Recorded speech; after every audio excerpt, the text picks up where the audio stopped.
Hi everyone, I'm in a bathroom because right now that's the only place with good lighting, and so if the audio reverbs... Oh, that was not what I was expecting it to do. Monkey hat. Chocolate. My question today is one that I've been thinking about a lot lately, and I certainly don't have an answer for it, but I'll ask it anyway. The question is, what do you do when you don't know what to do?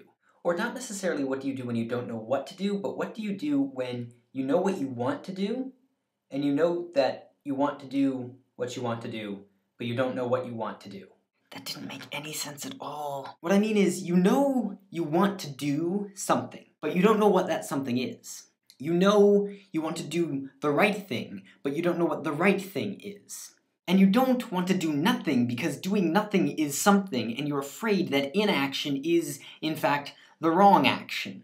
This is a predicament I find myself in currently. The easiest thing to do is just to not think about it, and to do things without thinking about them. But in my mind, that's not a desirable way to live your life. I want to do the right thing, but I also want to know that I'm doing the right thing, and not just accidentally do it. Because, let's face it, if I just did what came easiest without really thinking about what I'm doing, then what are the odds I'm going to do the right thing?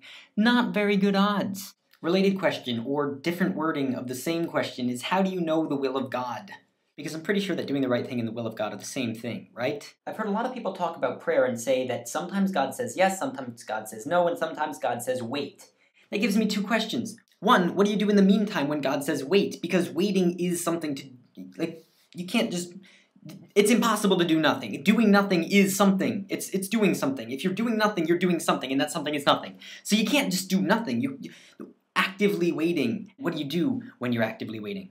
You wait, but what does that even mean? The second question is, what if you're not asking God a yes or no question? What if you're just asking him, God, what do I do?